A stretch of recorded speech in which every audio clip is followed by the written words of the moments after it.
ناظرین بڑھتے ہیں روایت کے اگلے حصے کی جانب۔ رسول اللہ صلی اللہ علیہ وآلہ وسلم نے کہا، درمیان اس کی آئین کے کتب ہوگا کافر اور پڑھ لے گا اسے ہر مومن، خواہ وہ کتب کرنا جانتا ہو یا کتب کرنا نہ جانتا ہو۔ ناظرین روایت کے اس حصے کو ہم اس وقت تک نہیں سمجھ سکتے جب تک کہ ہم اس میں استعمال ہونے والے الفاظ کو نہیں سمجھ لیتے۔ اور اس سے پہلے ایک بات جو واضح کرنا بہت ضروری ہے وہ یہ کہ اس بارے میں اسی ملا طبقے نے لوگوں کو ایک ایسی غلط فہمی کا شکار کیا ہوا ہے کہ کسی کو حقیقت کا علم ہی نہیں، جس کی وجہ سے اکثریت گمراہی کی گھاٹیوں میں چلی گئی۔ وہ بات غلط فہمی کم اور ایک عقیدے اور نظریے کی حیثیت زیادہ رکھتی ہے کہ دجال کی آنکھوں کے درمیان یعنی اس کے ماتھے پر کافر یا کفر یا پھر کاف فا را لکھا ہوگا اور اس کو تمام کے تمام مسلمان پڑھ لیں گے، خواہ وہ پڑھے لکھے ہوں یا پھر نہ ہوں۔ ناظرین ان کے اسی عقیدے اور نظریے کی وجہ سے عام عوام فتنہ دجال سے بالکل بے فکر ہو گئی۔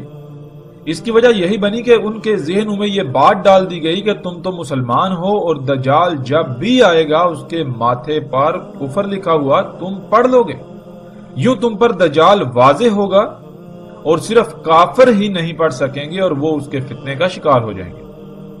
ناظرین یہاں ایک اور بات بہت ضروری ہے، وہ یہ کہ ان کے نزدیک مسلمان کی تعریف کچھ یوں ہے کہ مسلمان وہ کہلاتا ہے جو دین اسلام کا ماننے والا ہو۔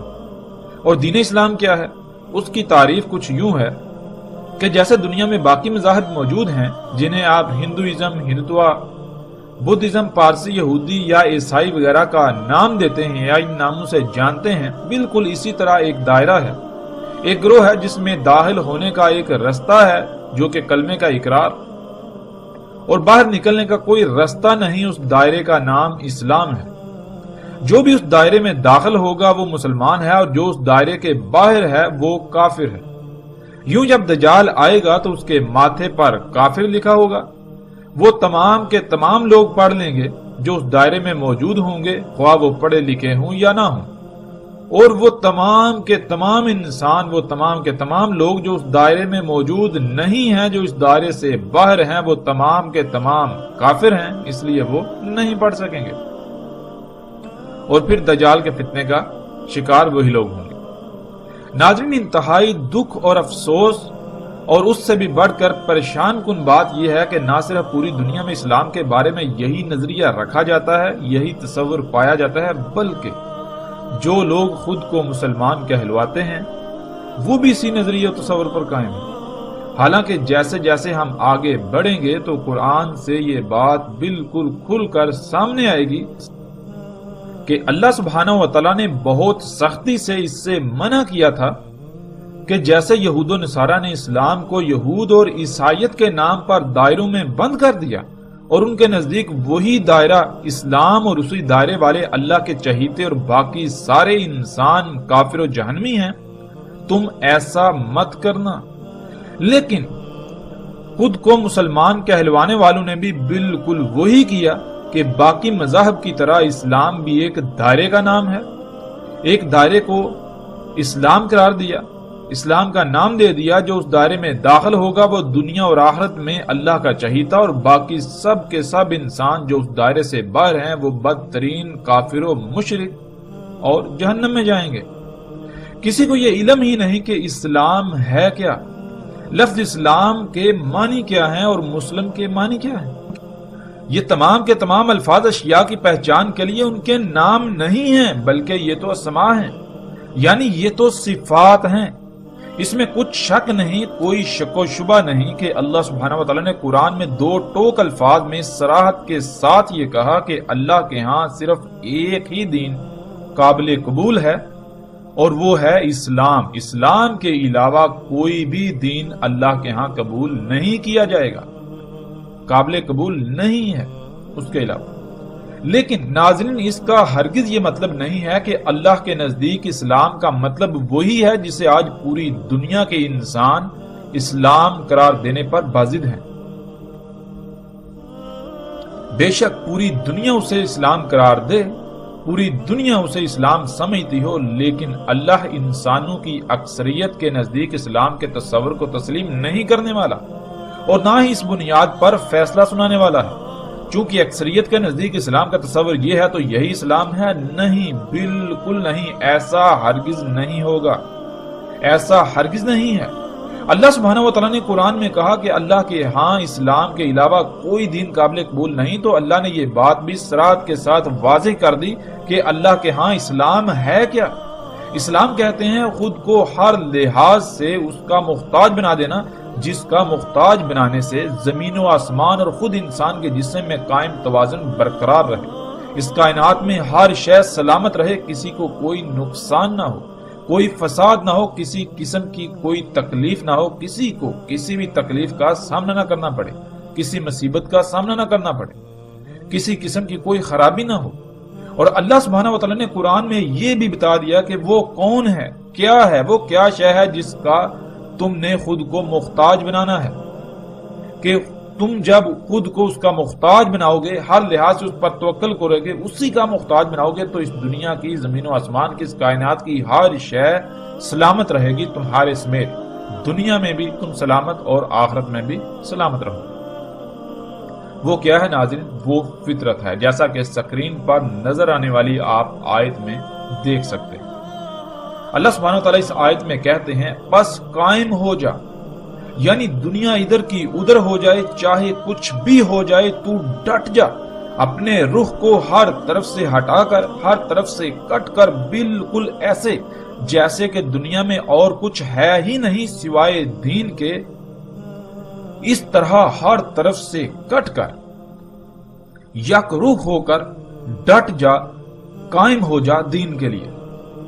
دین کیا ہے؟ اس کا جواب بھی ساتھ ہی اللہ سبحانہ و تعالیٰ نے دے دیا کہ دین وہ فطرت تھی، دین فطرت تھی، وہ فطرت جس پر اللہ سبحانہ و تعالیٰ نے انسانوں کو وجود دیا، یعنی جیسے انسان اللہ کے وضع کردہ قانون سے پیدا ہوتے ہیں، وجود میں آتے ہیں، اور اس کے بعد وہ اپنے والدین کے ہر لحاظ سے مکمل محتاج ہوتے ہیں جب تک کہ خود مختار نہ ہو جائیں، بالکل اسی طرح خود کو فطرت کا محتاج بنا دے، چاہے کچھ بھی ہو جائے، فطرت پر ہی انحصار کرنا، فطرت سے ہی اپنی تمام کی تمام ضروریات حاصل کرنا، ہر لحاظ سے فطرت پر توکل کرنا۔ ورنہ اگر اللہ کی خلق میں تبدیلی کی کوشش کی، اپنی مرضیاں، اپنی منمانیاں کرنے کی کوشش کی، یعنی جیسے اللہ نے نظام بنا دیا جس سے مخلوقات وجود میں آتی ہیں، اگر اس میں کوئی بھی رد و بدل کی، تبدیلی کی، تو پھر یہ جان لو کہ تبدیلی ہے ہی نہیں اللہ کی خلق کے لیے،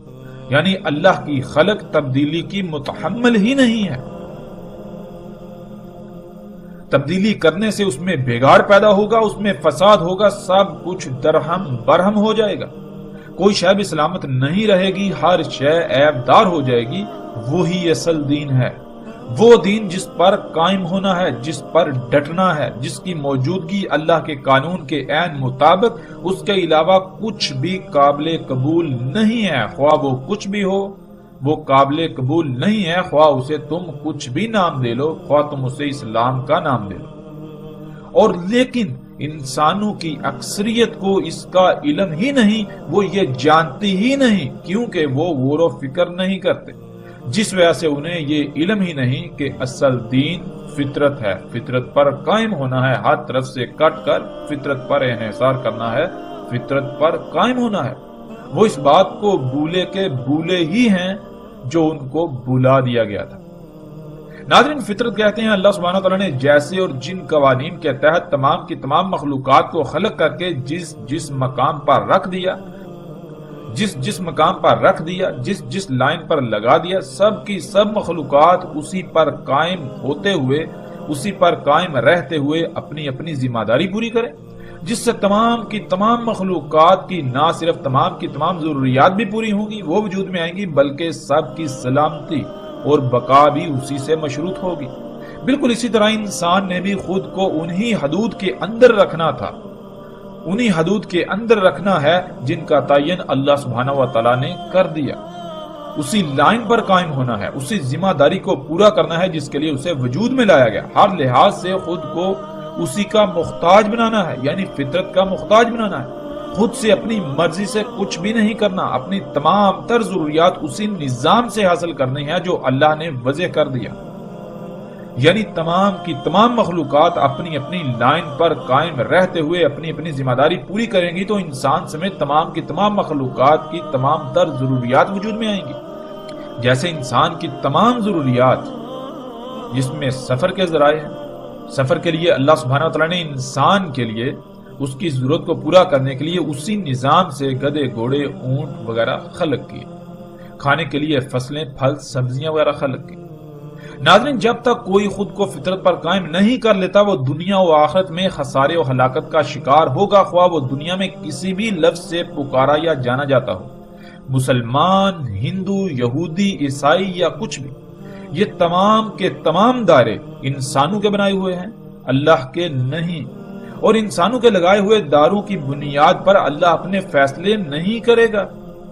کوئی بھی انسان اپنی ذات میں اللہ کا چہیتا نہیں ہے، کوئی گروہ اللہ کا چہیتا نہیں ہے۔ اللہ سبحانہ و تعالی رنگ، نسل، کسی گروہ، کسی فرقے کی بنیاد پر فیصلہ نہیں کرتا۔ اللہ سبحانہ و تعالی کے ہاں اگر کسی قسم کی کوئی تقسیم ہے تو وہ صرف اور صرف ایک ہی، اور وہ ہے تقوی کی بنیاد۔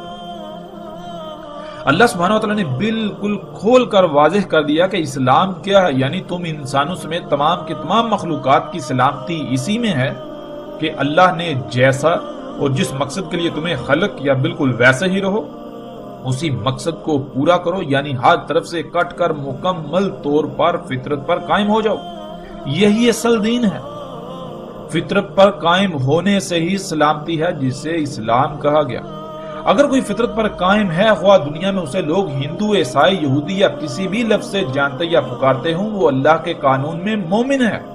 اور جو فطرت پر قائم ہونے کی بجائے فطرت کے مقابلے پر مصنوعی اشیاء پر توکل کریں گے، جو مصنوعی اشیاء پر توکل کرتے ہیں، انہی مشینوں پر توکل کرتے ہیں، انہی مشینوں پر توکل کریں گے، وہ اپنے نام کے ساتھ خواہ کتنا ہی بڑا اور کتنا ہی موٹا مسلم یا مومن کیوں نہ لکھوا لیں، وہ اللہ کے قانون میں بدترین مشرک ہیں۔ یہودی، عیسائی، ہندو، بدھ مت اور مسلم لفظ کی بنیاد پر قطعاً کوئی فیصلہ نہیں ہوگا۔ ناظرین، فطرت کیا ہے گزشتہ ایک ساتھ میں بھی بہت ہی تفصیل کے ساتھ مختلف پہلوؤں سے بات کی جا چکی، اور ہم نے کوشش کی کہ مختصراً اور مزید الگ پہلو سے بھی یہاں بات کر دی جائے، تو وہ بھی ہم کر چکے تاکہ کسی کو کسی بھی قسم کا کوئی ابہام یا شک و شبہ نہ رہے۔ اب ناظرین آتے ہیں واپس اسی موضوع کی طرف کہ دجال کی آئین کے درمیان کافر کتب ہوگا جسے ہر مومن غور و فکر کر کے جان لے گا، خواہ وہ لکھنا جانتا ہو یا نہ جانتا ہو۔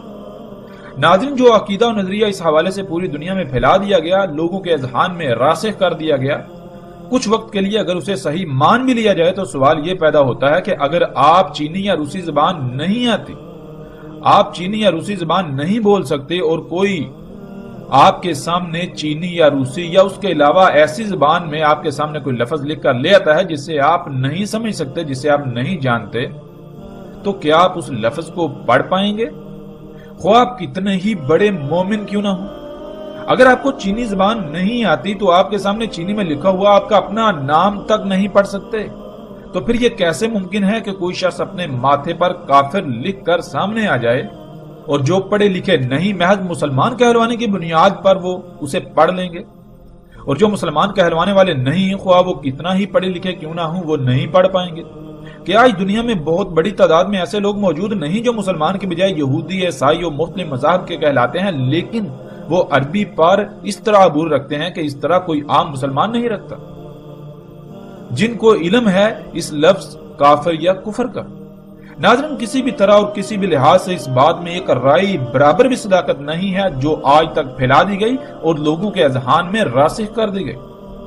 ہم اس وقت تک حق کو نہیں جان سکتے جب تک کہ ہم اپنی خواہشات کو ترک کر کے خالص اللہ کی غلامی اختیار نہ کریں۔ اس روایت میں جو بات کی گئی اس کو اس وقت تک جاننا ناممکن ہے جب تک کہ آپ کو عربی کی اہمیت اور حیثیت کا علم نہ ہو جائے۔ عربی دنیا کی باقی زبانوں کی طرح محض بول چال، ایک دوسرے کو مخاطب کرنے یا اشیاء کی پہچان کے لیے الفاظ کے مجموعے کا نام ہرگز نہیں ہے۔ اس بات کا اندازہ آپ اس سے بھی لگا سکتے ہیں کہ دنیا میں ہزاروں نہیں بلکہ لاکھوں زبانیں بولی جاتی تھی جن میں عربی کو کوئی خاص حیثیت حاصل نہیں تھی۔ عربی سے بڑی بڑی زبانیں دنیا میں موجود تھی۔ دنیا میں اس وقت عالمی سطح پر لاطین کا بول بالا تھا، بالکل ایسے ہی جیسے آج انگلش کا ہے۔ تو اس کے باوجود قرآن کو عربی میں ہی کیوں اتارا گیا؟ جبکہ ہم جانتے ہیں آج بھی دنیا میں سب سے زیادہ بولی جانے والی زبان عربی نہیں ہے بلکہ انگلش، چینی، ہندی، اردو، فرینچ اور اسپانش وغیرہ ہیں۔ تو کیوں نہ اس بات کا خیال رکھتے ہوئے اللہ سبحانہ و تعالیٰ نے قرآن کو ان میں سے کسی زبان میں نازل کیا، یا کم از کم باقی زبانوں میں تراجم ہی اتار دیے جاتے؟ کیا اللہ کو اس بات کا علم نہ تھا؟ اور اگر اللہ کو اس بات کا علم تھا تو علم کے باوجود اللہ نے اگر تراجم نہ اتارے تو کیا اللہ تراجم اتارنے پر قادر نہ تھا؟ اور اگر قادر تھا، جو کہ اللہ قادر ہے، تو اس کے باوجود اللہ نے تراجم نہیں اتارے، تو کیا کبھی ہم نے اس بات میں غور کیا، اس بات پر غور کیا کہ آخر اس کی وجہ کیا ہے؟ ناظرین، آج دنیا میں جسے عربی کہا جاتا ہے اس کا عربی کے ساتھ کسی قسم کا کوئی تعلق نہیں۔ اس کی حیثیت و حقیقت بالکل ایسے ہی ہے جیسے بازار میں اصل کے مقابلے پر اسی رنگ و روپ میں کوئی نقل آ جائے۔ اور یہی وجہ ہے کہ عرب گھرانوں میں پیدا ہونے والے خود کو عربی پر مہارت رکھنے والے بڑے بڑے عرب دان ہونے کے دعوے دار بھی قرآن میں استعمال ہونے والے الفاظ کے سامنے بے بس نظر آتے ہیں۔ ناظرین، اب آتے ہیں اس روایت میں رسول اللہ صلی اللہ علیہ وآلہ وسلم کے الفاظ کی حقیقت کی طرف۔ ہم اس وقت تک روایت کے اس حصے کو نہیں سمجھ سکتے جب تک کہ ہم اس میں استعمال ہونے والے الفاظ کو نہ جان لیں، جیسے کہ لفظ کتب، اقرا اور مومن۔ سب سے پہلے ہم آتے ہیں لفظ کتب کی طرف، اسی سے کتاب بنا ہے۔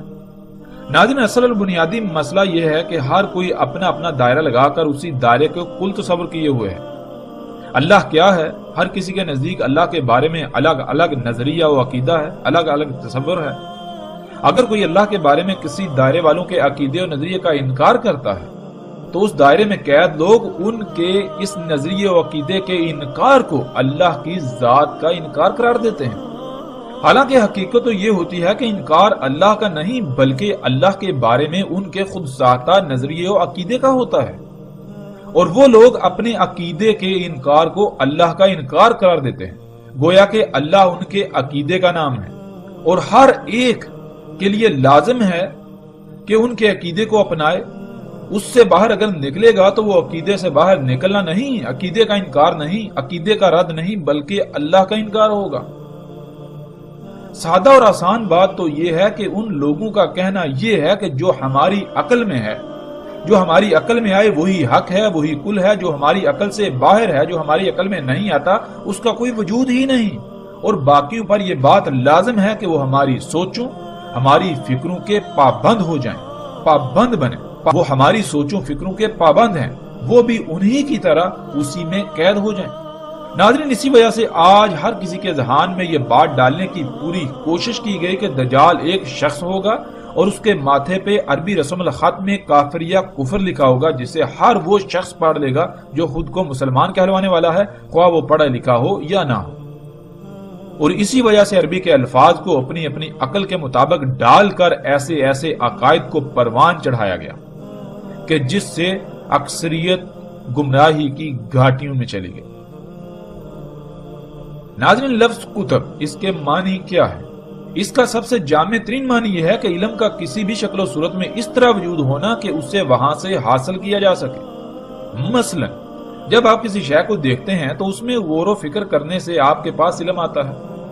وہ علم آپ کے پاس آنے سے پہلے جس صورت میں موجود تھا وہ حالت، وہ صورت کتب ہونا کہلاتی ہے، کتب کہلاتی ہے۔ اور جہاں یا جس میں وہ علم تھا، علم کتب تھا، یعنی اس صورت میں موجود تھا، وہ شے کتاب کہلاتی ہے۔ ایسے ہی ناظرین، آپ دیکھتے ہیں کہ ایک مشین آپ کے سامنے موجود ہے، وہ مشین نہ صرف ایک وجود ہے، ایک خلق ہے، بلکہ وہ ایسا علم بھی ہے جو کہ کتب ہے۔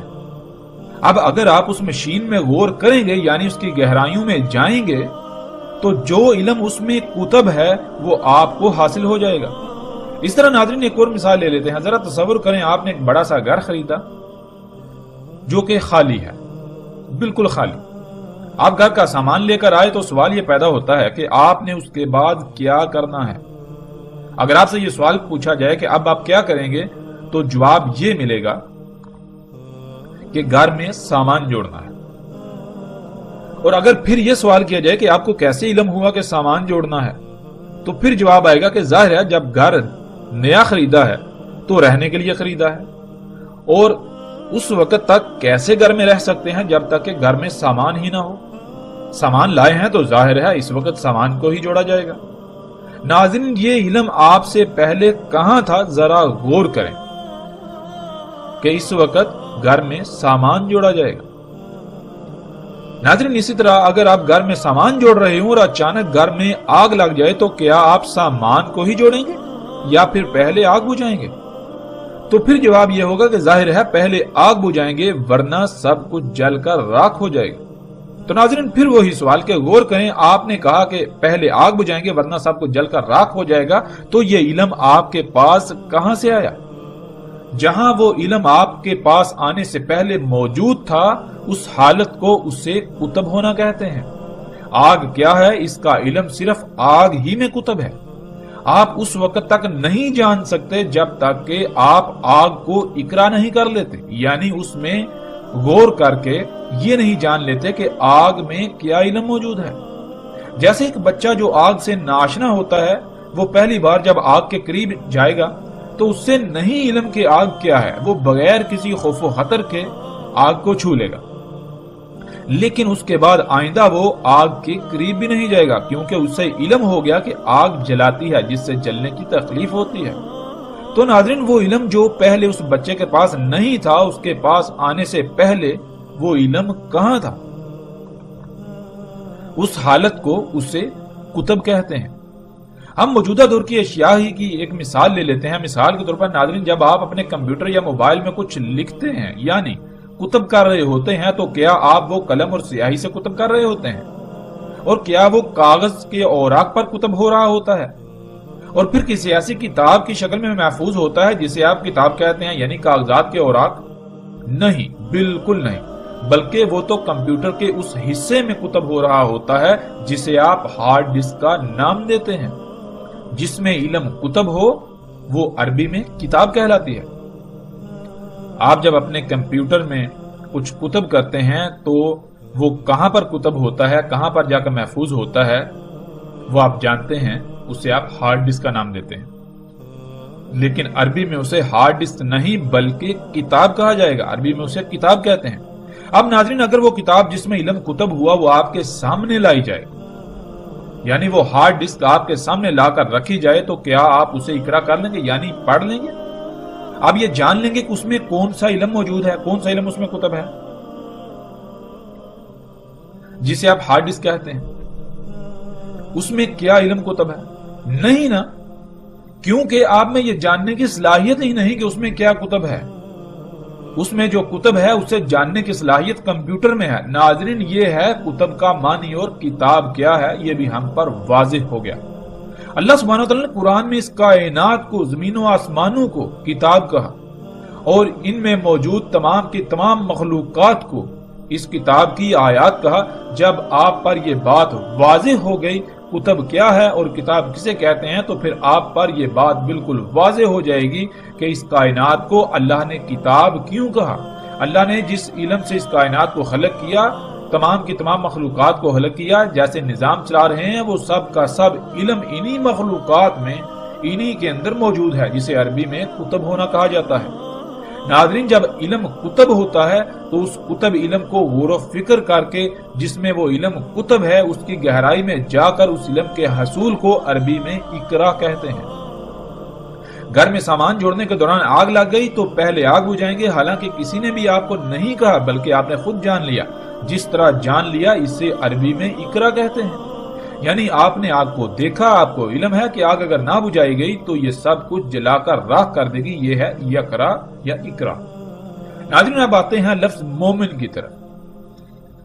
قرآن میں متعدد آیات میں نہ صرف لفظ مومن دیکھا ہوگا آپ نے، بلکہ ایک اور لفظ آمنو بھی دیکھا اور پڑھا۔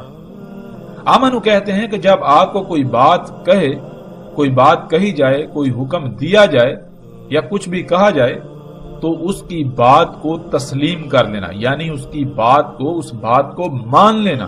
اور مومن کہتے ہیں جو اس بات کو مان کر، یعنی آپ سے کہی ہوئی بات کو مان کر اس پر عمل کرنا۔ یہیں پر آپ مومن اور مسلم میں فرق بھی جان سکتے ہیں۔ مومن تو آپ پر واضح ہو گیا کہ جو بھی حکم دیا جائے اسے مان کر اس پر عمل کرنا، اور مسلم کہتے ہیں جو حکم دیا گیا، جو بات کہی گئی، اس کے آگے سرنڈر کر دینا، اس پر عمل کرنا۔ ناظرین، بظاہر مومن اور مسلم میں ایک ہی معنی نظر آتا ہے، لیکن ایک چھوٹا سا فرق ان دونوں الفاظ میں زمین و آسمان کے فاصلے پیدا کر دیتا ہے۔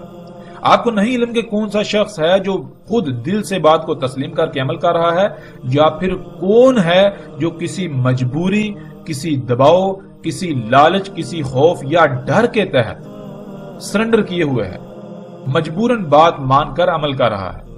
جو بغیر کسی خوف، دباؤ، لالچ اور ڈر وغیرہ کے بات کو دل سے تسلیم کر کے عمل کرتا ہے، وہ مومن کہلاتا ہے۔ چونکہ یہ اندرونی کیفیت ہے تو انسان یہ فیصلہ نہیں کر سکتا کہ کون دل سے تسلیم کر کے عمل کر رہا ہے اور کون مجبوراً تسلیم کر کے عمل کر رہا ہے۔ جب تک کہ راسخ علم نہ آ جائے تو تب تک وہ مسلم ہی ہیں، یعنی سرنڈر کیے ہوئے ہیں، بات کو مان کر عمل کر رہے ہیں۔ کسی نے دل سے تسلیم کیا یا مجبوراً، یہ فیصلہ انسان کا نہیں بلکہ اس کا فیصلہ اللہ کرے گا۔ انسان ظاہر کا مکلف ہے تو ظاہر کی بنیاد پر فیصلہ کرنے کی صلاحیت رکھتا ہے، نہ کہ جس کا وہ مکلف ہی نہیں، جو اس کی پہنچ سے باہر ہے، اس پر وہ فیصلہ کرنے کی صلاحیت رکھتا ہو۔ ناظرین، دجال کی آئین کے درمیان کتب ہوگا کفر، ہر مومن پہچان لے گا اسے۔ دجال کی آئین کیا ہے یہ ہم گزشتہ ایک ساتھ میں تفصیل کے ساتھ جان چکے، جو کہ تمام کے تمام دیکھنے کے آلات ہیں، جنہیں کیمروں سمیت دیکھنے کے مختلف آلات کا نام دیا جاتا ہے۔ ناظرین، ان آلات سے جو کچھ بھی آج آپ کے سامنے لایا جاتا ہے، آپ کو دعوت دی جاتی ہے، وہ سارے کا سارا اللہ کے ساتھ کفر ہے۔ کفر کہتے ہیں انکار کرنے کو۔ مثلا جب اللہ نے حکم دیا کہ ہر طرف سے کٹ کر مکمل طور پر یک رخ ہو کر فطرت پر قائم ہو جاؤ، تو دیکھیں کہ جو دجال کے دیکھنے کے آلات کے ذریعے آپ کے سامنے لایا جاتا ہے وہ فطرت ہے یا پھر فطرت کے مقابلے میں اس کی ضد، فطرت کا کفر، اللہ کے حکم کا انکار۔ ناظرین، مومن کیسے دجال میں کتب کفر کو پڑھ لے گا، کیسے پہچان لے گا؟ یہ بات بالکل واضح ہو جاتی ہے۔ اگر آپ مومن ہیں یعنی آپ اللہ کی اطاعت کرتے ہیں، اللہ نے جو بھی حکم دیا، جو بھی بات کہی، اسے دل سے تسلیم کر کے اس پر عمل کرتے ہیں، تو دجال میں کتب کفر یعنی اللہ کی ہدایات، اللہ کے احکامات کے انکار کو بالکل واضح پہچان سکتے ہیں۔ بالکل بھی مشکل نہیں ہے اس کے پہچاننے میں۔ اور دوسری بات یہ کہ دجال کی آئین کے درمیان یعنی ماتھے پر کافر کتب ہوگا۔ ناظرین، ماتھا پورے وجود میں سب سے واضح ترین مکان کو کہتے ہیں، جسے ہر کوئی دیکھ سکتا ہے۔ دجال میں کتب کفر جس کی وجہ سے یعنی اس کو اپنا رب بنانے والا کافر ہوگا، اللہ کے احکامات کا انکاری ہوگا، وہ اتنا واضح ہوگا، دجال کا کفر اتنا واضح ہوگا کہ ہر کسی کو نظر آ رہا ہوگا، لیکن اقرا وہی کر سکے گا، یعنی اس کفر کو وہی پہچان سکے گا، اس کا اسے ہی علم ہوگا جو مومن ہوگا، یعنی جو دنیا میں زندگی اس طرح گزارے گا کہ جیسے اللہ نے اس سے حکم دیا، اللہ کے احکامات کو دل سے تسلیم کر کے ان کے اوپر عمل کرنے والا ہوگا۔ آج دجال میں کتب کفر اتنا واضح ہے کہ جیسے جسم میں سب سے واضح ترین مقام ماتھا ہوتا ہے، کہ جسم کے کسی اور حصے پر کچھ لکھا ہو تو سب کو نظر نہیں آ سکتا، مگر ماتھے پر کچھ بھی لکھا ہو یا کوئی نشان لگا ہو تو ہر کسی کو نظر آ رہا ہوگا۔ بالکل اسی طرح دجال میں کتب کفر بھی اتنا ہی واضح ہے۔ اللہ نے اپنے رزق سے حلال طیب کا حکم دیا، مگر آج اللہ کے اس حکم کا انکار عملاً ہر طرف واضح نظر آ رہا ہے۔ اللہ کے مقابلے پر انہی مشینوں، انہی ایجادات سے وجود میں آنے والا غیر اللہ کا رزق، جو کہ نہ صرف اللہ کے علاوہ اوروں کا ہے بلکہ حرام ہے، خبیث ہے، جو دڑا دڑ کھایا جا رہا ہے، جس کی ہر طرف برمار ہے، ہر طرف وہی نظر آ رہا ہے۔ یعنی آج جو کچھ بھی آپ کو ہر طرف نظر آتا ہے، وہ کھانے پینے کی اشیاء ہوں یا کسی بھی قسم کے استعمال کی اشیاء، آپ کی ضروریات کا سامان، کیا وہ فطرت ہے یا پھر اس کے مقابلے پر اس کی نقل؟ اللہ نے تو حکم دیا کہ فطرت پر قائم ہو جاؤ، اسی کو دین اسلام کہا، تو کیا آج اسلام کے دعوے داروں میں سے کوئی ہے جو یہ دعویٰ کر سکے کہ وہ فطرت پر قائم ہے؟ جب کوئی بھی فطرت پر قائم نہیں تو یہ دین اسلام ہرگز نہیں، یہ وہ دین نہیں ہے جس کو اللہ سبحانہ و تعالیٰ نے اسلام کہا، جو اللہ کے ہاں قابل قبول ہے، جس کے علاوہ دوسرا کوئی دین قابل قبول نہیں ہوگا۔ اللہ کے ہاں دین اسلام ہر طرف سے کٹ کر یک رخ ہو کر فطرت پر قائم ہونا ہے، اور آپ اس کے برعکس جسے جی چاہے اسلام کا نہ دیں، وہ آپ صرف اور صرف خود کو دھوکہ دینے کے علاوہ اور کچھ نہیں کر رہے۔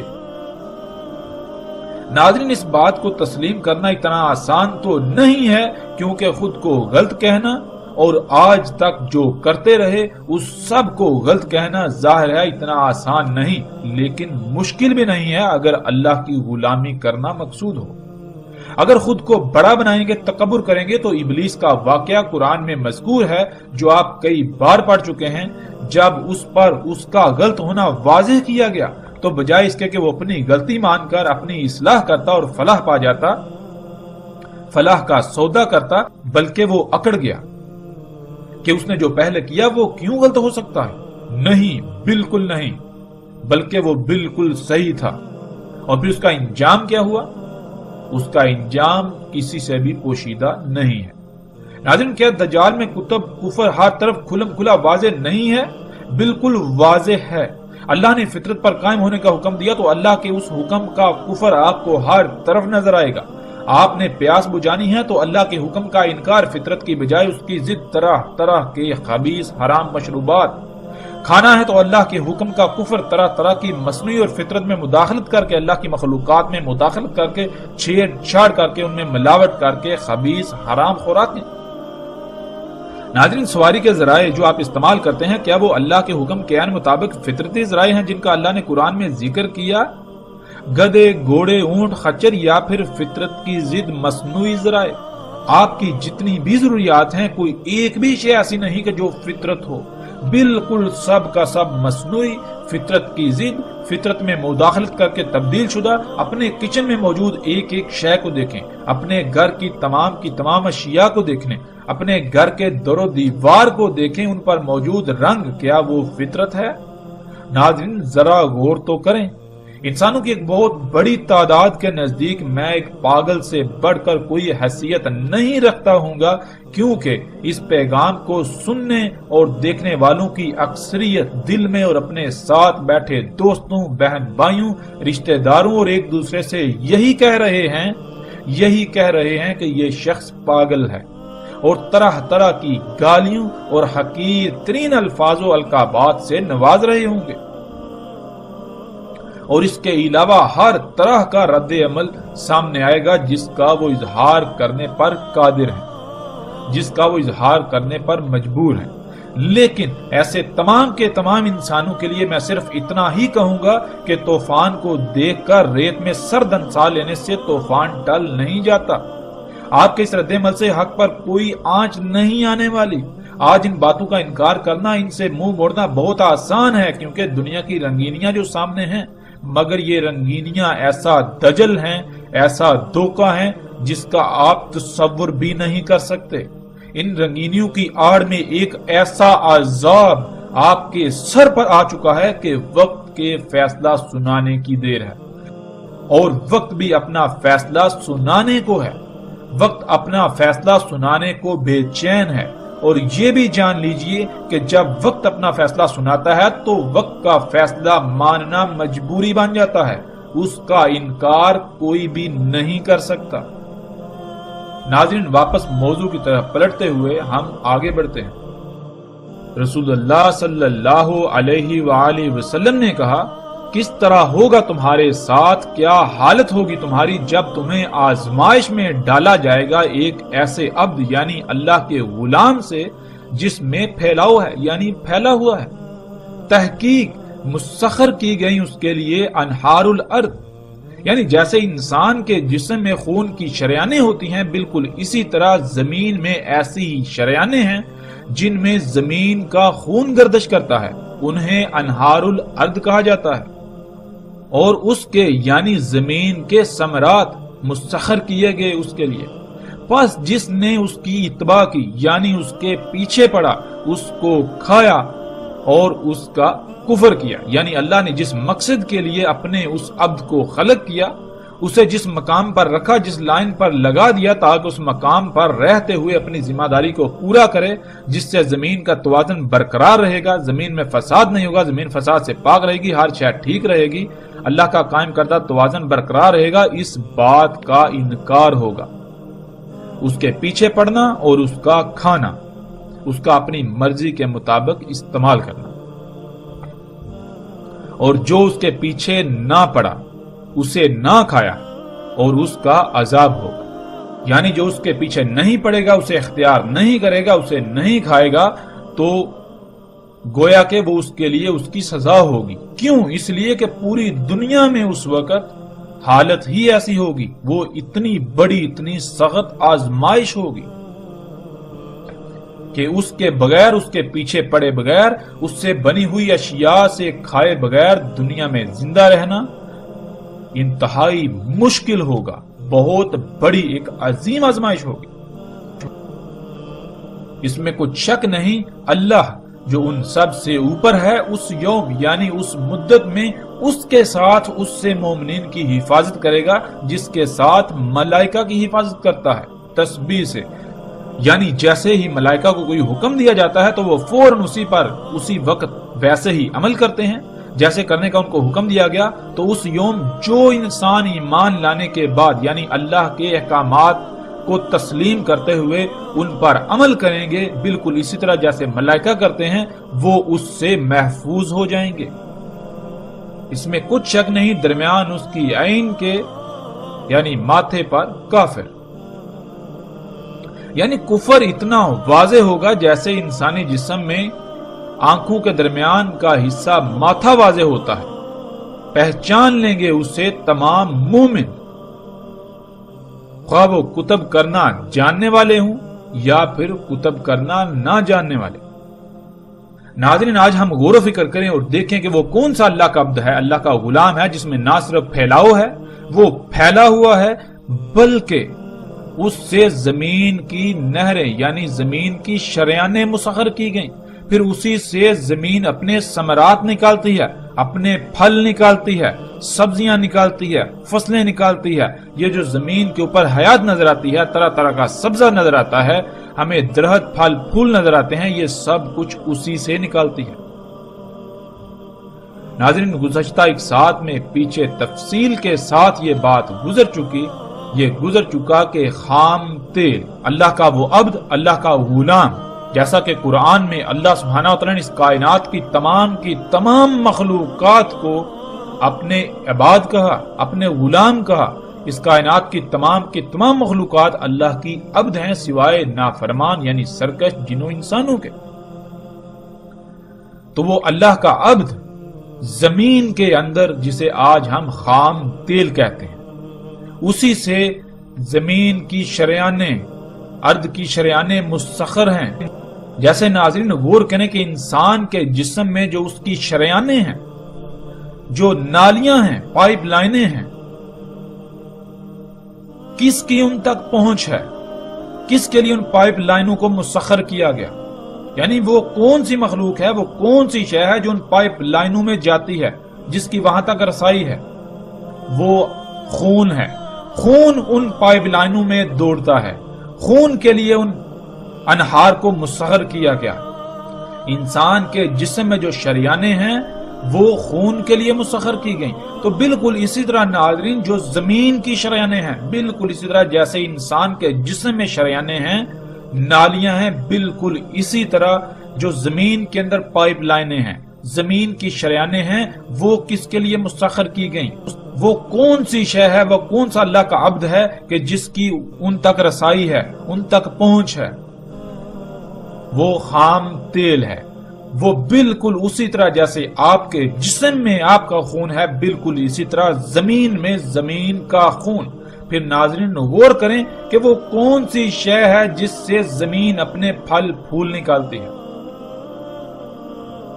زمین اپنی نباتات نکالتی ہے، زمین کے اوپر جو آپ سبزہ دیکھتے ہیں، جو حیات دیکھتے ہیں، وہ اپنے اندر سے باہر نکالتی ہے۔ وہ کون سی شے ہے؟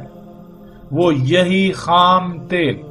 ناظرین، کبھی آپ نے غور کیا کہ آپ کے جسم پر بال جو کہ نائلون ہیں، آپ کے جسم پر ناخن جو کہ پلاسٹک ہے، آپ کے جسم میں ہڈیاں، آپ کے دانت، یہ سب کچھ کہاں سے آ گیا؟ کیا کبھی آپ نے غور و فکر کیا؟ یہ سب کچھ جو آپ کھاتے ہیں اس سے بنا، اور جو آپ کھاتے ہیں وہ کہاں سے آیا؟ وہ سب کا سب زمین نے اگایا، زمین نے نکالا۔ اس کا مطلب کہ آپ کے جسم میں جو تیل ہے، جو چربی ہے، جو نائلون ہے، جو پلاسٹک ہے، جو لوہا ہے، جو تانبا ہے، اس طرح جتنے بھی زمین کے عناصر ہیں، جتنے بھی عناصر ہیں، وہ سارے کے سارے زمین کے اندر سے باہر نکلے، اور وہ اللہ نے زمین کے اندر ذخیرہ کیے ہوئے ہیں، زمین کے اندر رکھے ہوئے ہیں، جو زمین کے انگ انگ میں، اس کی شریانوں میں دوڑتے ہیں۔ جیسے انسان کے جسم میں اس کی شریانوں میں خون دوڑتا ہے، اسی سے زمین اپنے خزانے باہر نکالتی ہے، اپنی یہ جو نباتات ہیں یہ باہر نکالتی ہے۔ وہ کیا ہے؟ وہ خام تیل ہے۔ اور ناظرین، اسی خام تیل کو انسان نے براہ راست جب نکالا، اسی خام تیل سے سب کا سب وجود میں آ رہا ہے، اسی خام تیل سے رنگ وجود میں آتے ہیں، اسی خام تیل سے مختلف تیل اور ایندھن وجود میں آتے ہیں، اسی خام تیل سے آگ و بارود بن رہا ہے، اسی خام تیل سے پلاسٹک، نائلون، اسی خام تیل سے کپڑا، اسی خام تیل سے آپ سکرین پر دیکھ سکتے ہیں۔ اس وقت دنیا میں شاید ہی کوئی ایسی شے ہو جس میں اس خام تیل کا کوئی کردار نہ ہو۔ اس وقت شاید ہی کوئی ایسی شے ہو کہ جو خام تیل کے بغیر انسان اسے وجود میں لا سکے۔ تو ناظرین، آگے رسول اللہ صلی اللہ علیہ وآلہ وسلم نے کہا کہ جو اس کے پیچھے پڑا، جس نے اس سے کھایا، بس اس نے اس کا کفر کیا، اللہ کے عبد کا کفر کیا۔ اللہ سبحانہ و تعالیٰ نے اس کائنات کو کیسے خلق کیا؟ اس کائنات میں تمام کی تمام مخلوقات وہ بالکل ایسے ہیں جیسے ہمارے جسم میں مختلف اعضاء ہیں۔ جب ہر عضو اپنے اپنے مقام پر رہتے ہوئے اپنی اپنی ذمہ داری پوری کرے گا تو جسم میں توازن برقرار رہے گا، ورنہ اگر کوئی ایک عضو بھی اپنی ذمہ داری ترک کرتا ہے یا اس کو اس کے مقام سے ہٹا دیا جائے تو جسم میں قائم توازن بگڑ جائے گا، جسے آپ بیماریوں کا نام دیتے ہیں۔ اس بگاڑ کو ختم نہ کیا جائے، دور نہ کیا جائے تو پھر جسم تباہی سے دوچار ہوگا، اپنی اجل سے دوچار ہوگا، جسے آپ موت کہتے ہیں۔ بالکل اسی طرح اس کائنات میں جتنی بھی مخلوقات ہیں وہ بالکل ایسے ہیں جیسے ایک وجود میں مختلف اعضاء ہوتے ہیں۔ وہ تمام کی تمام مخلوقات جب تک اپنے اپنے مقام پر رہتے ہوئے اپنی اپنی ذمہ داری پوری کریں گی تب تک اس کائنات کا توازن برقرار رہے گا۔ اگر کوئی ایک شے بھی اپنے مقام سے ہٹتی ہے، اپنی ذمہ داری کو پورا نہیں کرتی، تو زمین و آسمان میں، اس کائنات میں فساد ہو جائے گا، سب کچھ درہم برہم ہو جائے گا۔ تو جو اس کے پیچھے پڑیں گے، اس سے کھائیں گے، اسے اختیار کریں گے، جو اس کی اتباع کریں گے، اس کے پیچھے پڑیں گے، تو وہ اس بات کا کفر کریں گے کہ اللہ نے اسے کسی نہ کسی مقصد کے لیے خلق کیا تھا، کہ اس کو اگر ہم چھیڑیں گے تو کائنات میں فساد ہوگا، کچھ بھی نہیں ہوگا۔ وہ انکار کر دیں گے اس بات کا کہ کوئی فساد نہیں ہوتا، کوئی کچھ نہیں ہوتا، ہماری مرضی، ہم جیسے جی چاہے استعمال کریں، کچھ بھی نہیں ہوگا۔ اور پھر آگے رسول اللہ صلی اللہ علیہ وآلہ وسلم نے کہا کہ جو اس کے پیچھے نہ پڑا، جس نے خود کو بچا لیا، جس نے اسے نہ کھایا، اور اس کا عذاب ہوگا، یعنی اس کی سزا ہوگی۔ مطلب یہ کہ ناظرین، آج جب آپ غور کریں تو پوری دنیا میں فطرت کے مقابلے پر نقل دندنا رہی ہے، جس کو رسول اللہ نے دجال کہا۔ تو ایسے میں آپ غور کریں کہ اگر اس کے بغیر، اس کے پیچھے پڑے بغیر آپ دنیا میں زندگی گزارنا چاہیں تو کیا وہ آسان ہے؟ ذرا غور تو کریں۔ اگر آپ اپنی ضروریات کو پورا کرنے کے لیے اس وقت فطرت پر انحصار کرتے ہیں تو کیا حالت ہوگی، جو کہ رسول اللہ صلی اللہ علیہ وسلم نے کہا کہ تمہاری کیا حالت ہوگی، کیا ہوگا تمہارے ساتھ جب تمہیں آزمائش میں ڈالا جائے گا ایک عبد کے ساتھ، ایک عبد سے۔ تو ناظرین، آج ہم اللہ کے اس کو غلام کو اگر اس کے پیچھے نہ پڑیں، اگر اس سے بننے والی اشیاء سے اپنی ضروریات پوری نہ کریں تو غور کریں ہماری حالت کیا ہوگی۔ جو آپ بار بار کہتے ہیں کہ اگر ہم یہ سب چھوڑ دیں تو کہاں جائیں، کیا کریں، تو جان لیں رسول اللہ صلی اللہ علیہ وآلہ وسلم نے یہی تو کہا تھا کہ تمہاری اس وقت کیا حالت ہوگی جب تمہیں اس کے ساتھ آزمائش میں ڈالا جائے گا۔